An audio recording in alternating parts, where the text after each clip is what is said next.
Saudações, sejam bem-vindos a mais um Hubcast, o podcast oficial do Hub de Inovação RJ. Meu nome é Ítalo Loranzon, é sempre muito bom estar com vocês aqui. Antes da gente começar, peço para que vocês deixem o like pra gente, inscrevam-se no canal. Hoje eu vou conversar com o Paulo sobre ludotopia. Tudo bom, Paulo? Como é que vai? Olá, tudo bem? Muito obrigado. Obrigado pela oportunidade, obrigado pela Ferge e vamos lá. Vamos lá então. Paulo, explica pra gente no comecinho, né, o que que é ludotopia?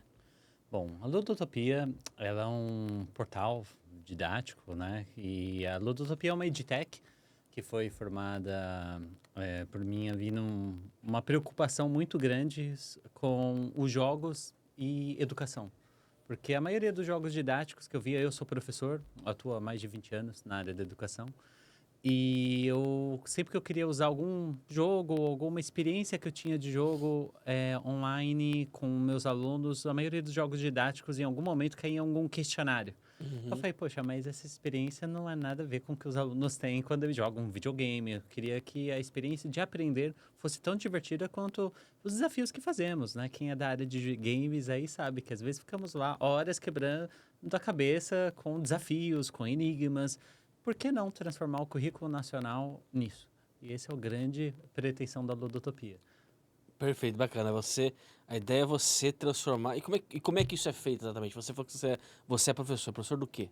Bom, vamos lá, meu background Vamos lá, né? é um tanto excêntrico, né? Porque é minha primeira formação em História, mas eu tenho formação também em Análise e Desenvolvimento de Sistemas. Meu mestrado é em Artes, minha pós é em Gestão Cultural. Eu já fui artista, eu trabalhei com circo. E hoje eu atuo nessa interface entre arte, educação e tecnologia, cultura. Sei, você vai diversificando, expande esse leque aí, né? E bacana. E assim, você fala um pouquinho mais sobre o diferencial do Ludotopia, porque você falou que não tem ali a ideia do jogo, né? Você aprendendo através do jogo, acho que isso aí tá Uhum. bem claro pra gente. Mas você disse que não existe um questionário no final. Uhum. Como é que o professor, então, ele pode ter certeza, através do Ludotopia, que o aluno ele tá aprendendo de fato aquela competência? Muito bem. A Base Nacional Curricular Comum, né, a BNCC, da educação, ela trouxe alguns ganhos interessantes para o cenário educacional, uma vez que dividiu-se o currículo em várias habilidades. Né? Temos, então, ler, interpretar o mundo. Então, toda a base do conteúdo que os alunos, de fato, têm que estudar em sala de aula, existem habilidades. Então, o jogo ele é focado nessas habilidades. Então, o professor ele seleciona qual habilidade do currículo dele ele quer trabalhar e nós temos uma plataforma que transforma essa habilidade em uma aventura imersiva. Então, por exemplo, a habilidade de argumentação, né? Os alunos precisam aprender argumentação. Então, nada mais tem uma aventura que você volta no tempo, na Grécia Antiga, e você precisa salvar Sócrates de robôs que estão invadindo a Grécia Antiga e só que você tem que convencê-lo a sair dali. Então nós temos personagens históricos do nosso jogo que são alimentados por inteligência artificial. Então o aluno de fato tem que escrever e tem que convencer, ter ser um argumento ali para ele que ele saia desse lugar. A história de ludotopia e até a palavra ludotopia, ela vem da minha preocupação em oferecer um horizonte imagético para os adolescentes e jovens distinto da distopia. Porque, né, todos nós aí, quem nasceu ali na década de 80 ou anterior, quando falamos de inteligência artificial, hoje em dia, embora temos, né, as grandes companhias, né, internacionais, mas no campo cultural, quando se fala inteligência artificial, provavelmente todo mundo tem aquele temor da Skynet. É. Nós somos dessa época, então Blade Runner, né? exatamente. Crescemos com a inteligência artificial sacaneando a gente. Exatamente. Temos essa ideia de que o futuro, pelo menos no cenário ficcional, o futuro ele é distópico.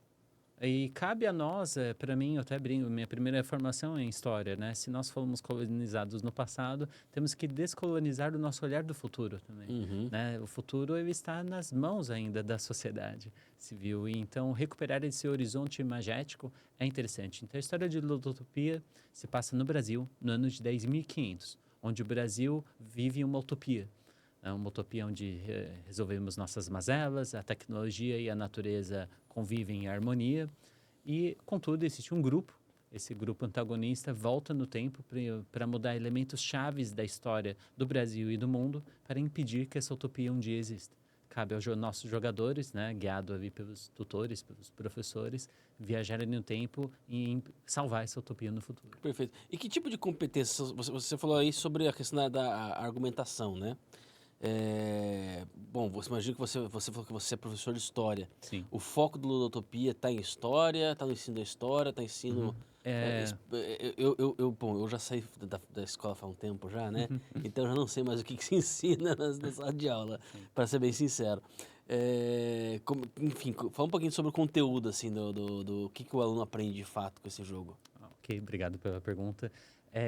A Ludotopia ela trabalha todas as disciplinas, né? Então, nosso modelo até de trabalho com as instituições escolares é justamente termos uma plataforma onde qualquer professor de qualquer disciplina ele pode trabalhar a habilidade dele. Então, interpretar professor de matemática, história, geografia, língua portuguesa, língua inglesa, não importa. Nós fizemos uma plataforma onde eu transformo todo o currículo nacional em uma aventura. Então, Perfeito. assim, o grande diferencial da nossa plataforma é esse. Nós gamificamos o currículo nacional inteiro. Olha, só deve dar trabalho isso aí, né? Exatamente, eu trabalhei Quanto isso. tempo foi? Eu iniciei isso em 2020, quando eu não consegui trabalhar aquilo que durante a pandemia, aquelas ativações que eu fazia com meus alunos em sala de aula. Eu busquei alguma ferramenta que eu conseguisse fazer isso no cenário virtual, no meio da pandemia, e eu não encontrei. Foi quando surgiu ali a semente da Ludotopia. E eu levei 5 anos para compilar Porque essas histórias. você precisa fazer... Eu gosto de videogame, né? Eu sou gamer, né? Então eu já tô imaginando aqui, você precisa fazer uma fase para cada, ou uma fase, ou enfim, conseguir encaixar aquele aprendizado daquela competência na história, no arco narrativo do que você está fazendo dentro da história, né? Exatamente. Dentro do game, né? Então você tem que pegar toda a informação de física, informação de química, informação enfim, sociologia, história, enfim, né? E você tem que matemática, enfim, você tem que encaixar lá dentro de alguma maneira, né? E 6 anos é um bom tempinho mesmo, Sim. né?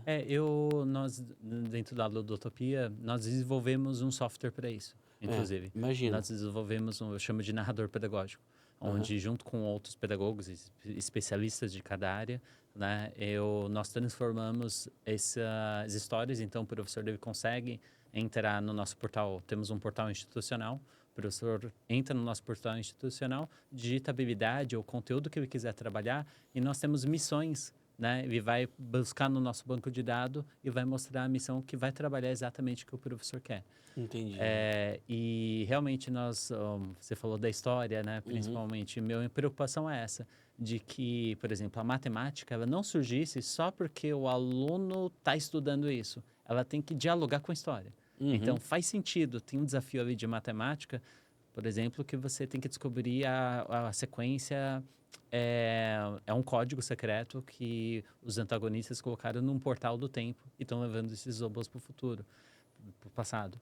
Então, você tem que descobrir isso. Então, através de cálculos matemáticos, você consegue descobrir isso. Bacana. É um jogo cooperativo, então o trabalho soft skills recupera, para quem ali da década de 90 que viveu a época das LAN houses. Então, as escolas parceiras, nós usamos as salas de informática para isso. Então, os alunos jogam todos em conjunto contra o desafio da máquina. Bacana, e você consegue fazer cooperação até quantos alunos, assim, por grupos, assim? Todos os alunos da sala. Todos Exato. eles conseguem. Entre 30, a nossa meta, entre 40, nossa sala, né? Nós trabalhamos com no local, até 45 estudantes. Caramba. E a faixa etária, assim, você tem adaptação para diferentes grupos, assim, de faixa etária Sim, diferente? nesse momento, né, estamos iniciando justamente com essa etapa do MVP na FAPERJ, do sexto ano, mas a do sexto ano, ou seja, etapa do Fundamental 2, sexto ano até o nono ano, e ensino médio, primeiro, segundo e terceiro. Uhum. Ah. Essa é a proposta inicial, começar pelo sexto ano. Exatamente. O foco no sexto ano, em especial, e é um dos principais objetivos da Ludotopia, é recuperar o engajamento do estudante. Para quem nasceu no século passado, sexto ano, antiga quinta série, tá? Só pra vocês... Exatamente, exatamente. Para quem saiu, para quem saiu da escola faz tempo, né? Exato. O sexto ano, antiga quinta série, né? Antiga quinta série, porque eles botaram um ano antes do que era a primeira série, né? Exato. Foi, tá certo. E assim, o sexto ano, ele representa essa mudança do Fundamental 1, que você tem uma professora e você começa a ter vários professores, várias disciplinas.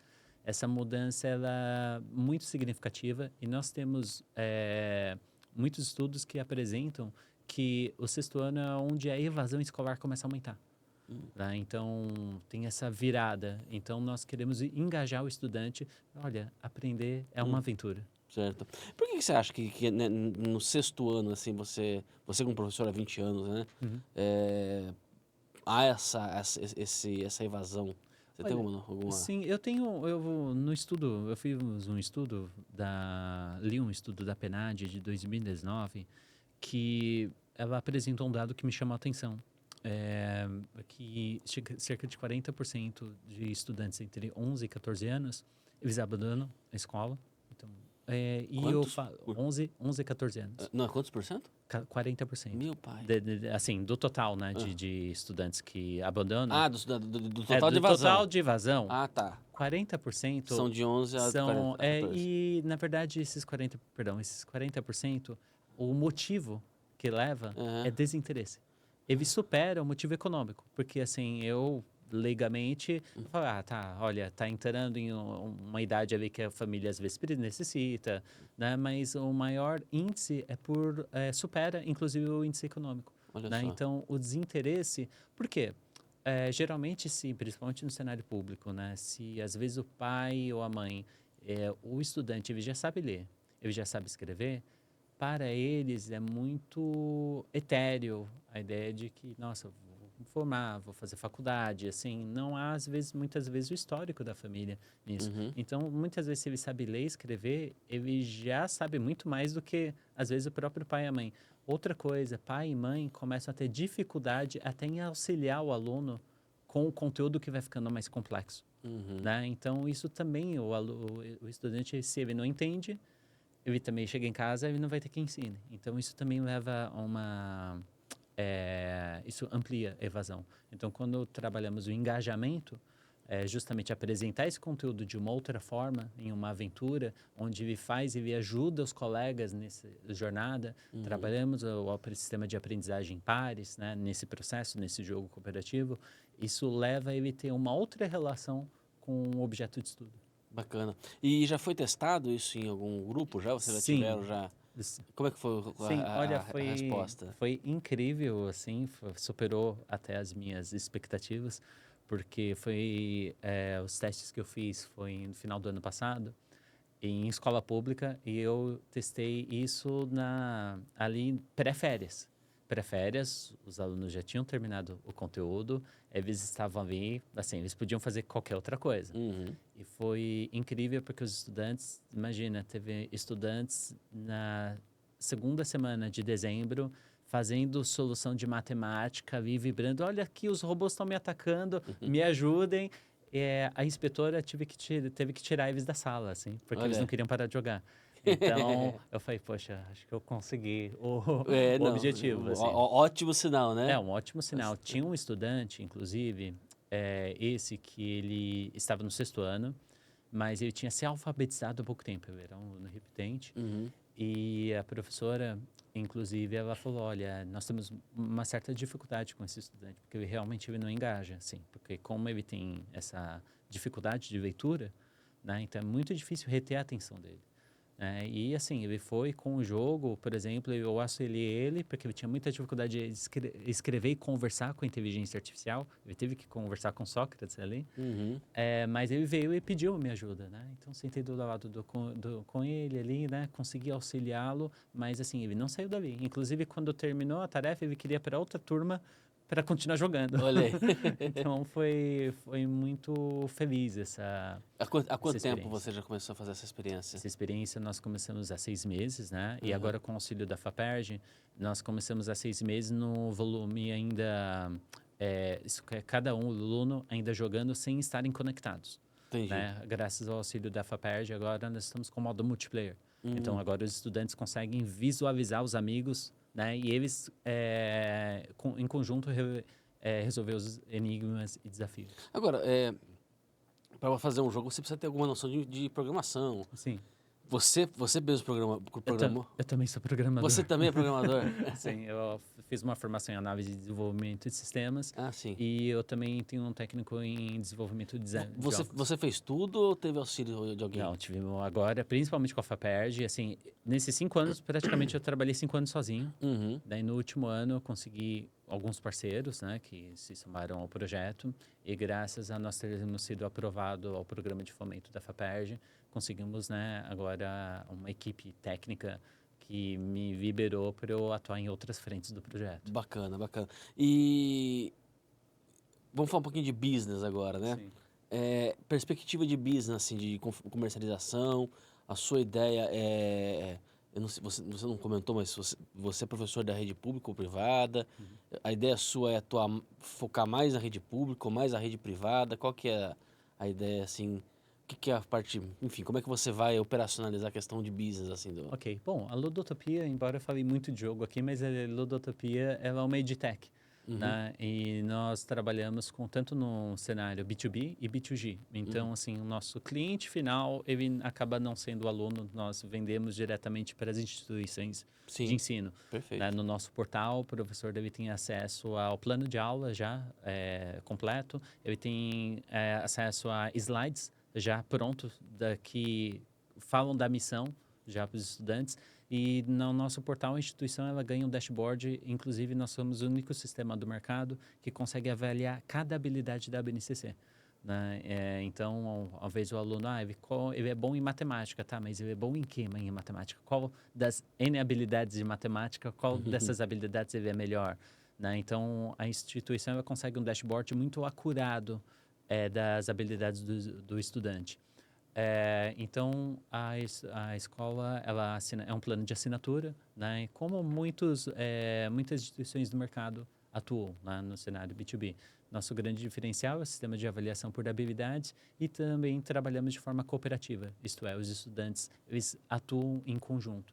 A maioria das ferramentas hoje em voga no mercado é o estudante respondendo o questionário na sua própria máquina.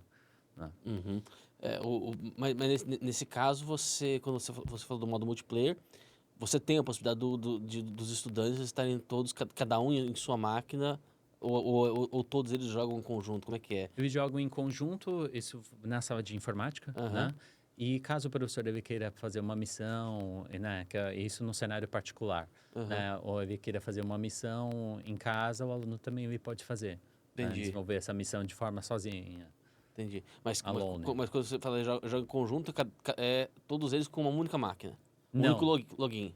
Não, cada um com seu próprio login. Ah, tá. Entendi. Então, justamente. assim, então, nosso modelo de negócio, cada aluno, nesse plano de assinatura, é um material didático, paradidático, onde o estudante tem o seu login, tem acesso ao seu portal, vai ficar ali todas as missões que ele fez, toda a sua pontuação, o que ele trabalhou, com que personagem histórico ele trabalhou. Temos uma missão fantástica, por exemplo, que o Darwin ele esteve aqui no Brasil em 1832. Perfeito. Né? Então, na cidade de Maricá. Então, tem uma aventura que você tem que ir lá salvar o Darwin. Né? Então, você dialoga com Darwin. Então, que legal. O estudante, esse diálogo com Darwin, a missão que você tem que fazer ali em Maricá, em 1832, por exemplo, ela mobiliza uma série de saberes sobre a nossa história e também sobre esse vínculo com a história mundial. Né?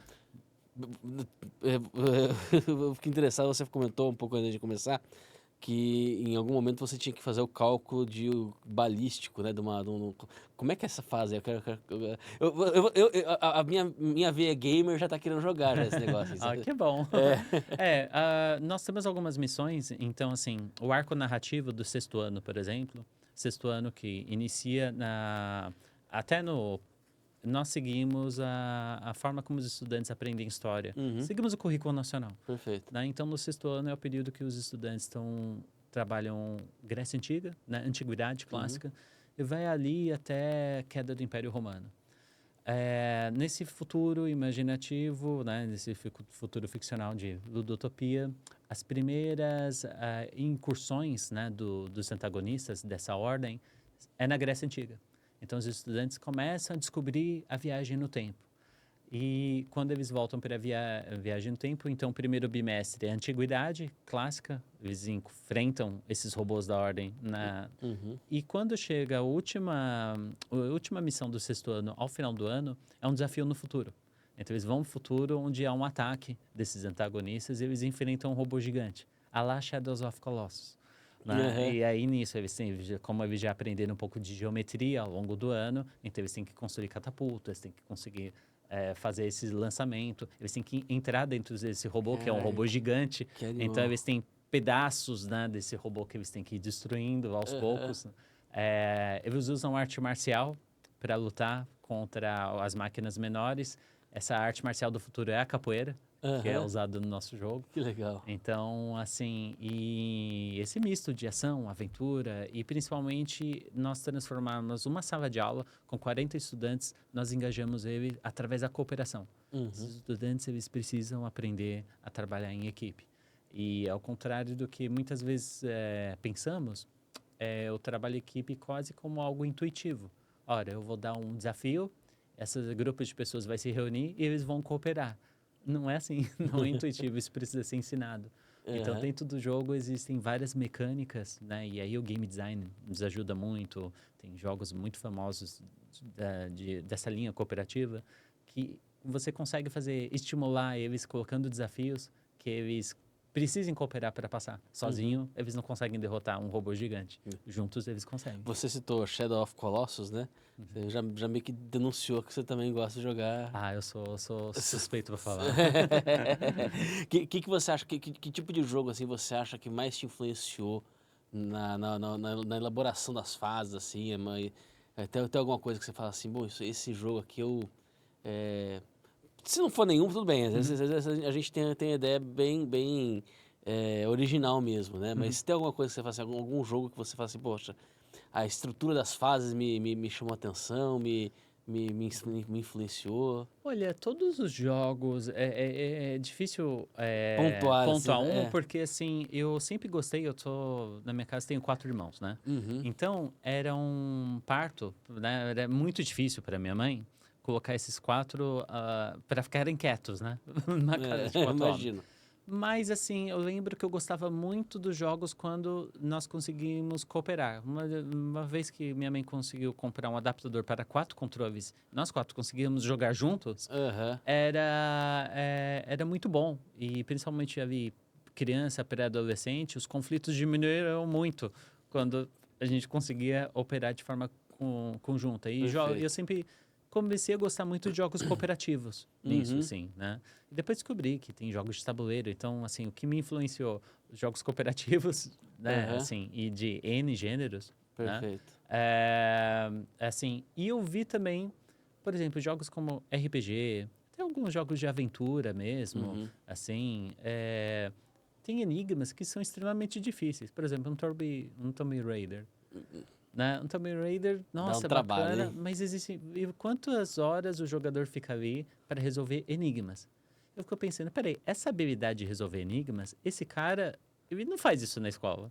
Assim, e às vezes são enigmas, por que não transformar os enigmas escolares se tivesse dentro numa mecânica a la Tomb Raider? Aham. Isso é muito mais engajador. Poxa vida. Né? Né? Então, foi essa minha observação, né?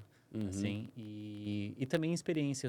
Eu fazia jogos já em sala de aula com os estudantes, né? Mestrava RPG às vezes para engajar eles na história, né? Na pandemia eu fiz uma prova que eu reuni todos os professores, falei, olha, me dá o que você está trabalhando com os estudantes, né? E aí todos os professores me deram o que eles estavam com o conteúdo. Eu gamifiquei uma avaliação. Então, eu transformei em um jogo de RPG por formulário, sabe? Vá para a página tal. Sim, sim. Né? Eu fiz isso com todas as disciplinas. Ali foi assim, né, o start da Ludotopia. Ah, bacana. Porque a nossa missão ela é interdisciplinar. Então, o estudante, para achar o portal de um robô, ele olha um mapa, chegar lá para fechar o portal, ele usa uma habilidade de matemática. Para convencer o Sócrates, ele usa uma habilidade de argumentação da língua portuguesa. E por assim em diante. Então, não há uma distinção, assim como a vida. Na vida, a gente não tem, olha, esse é problema de matemática, esse é de português, esse é de história. A vida, ela mobiliza todos esses saberes de forma única. O mundo é complexo. Sim. Então, isso é amparado até um pouco no pensador Edgar Morin. Nessa complexidade, né? Os estudantes eles são convocados a essa missão e eles conseguem trabalhar essas habilidades de forma única. Bacana. Maravilha. Bom, pessoal, Paulo, muito obrigado pela sua presença aqui com a gente. Obrigado. Sucesso aí pela Ludotopia, achei bacana. Muito legal a ideia mesmo. Vou sincero pra você, vou querer jogar esse negócio aí, porque acho que a pior coisa para um gamer é ele ficar ouvindo falar de um jogo e não poder jogar, entendeu? Então, é isso aí. Gente, será um prazer. Maravilha. Pessoal, muito obrigado a todos vocês. Espero que vocês tenham gostado tanto quanto eu. Antes de sair, não se esqueçam, deixa o like pra gente, inscreva no canal. O Hubcast vai ficando por aqui. Fique com Deus.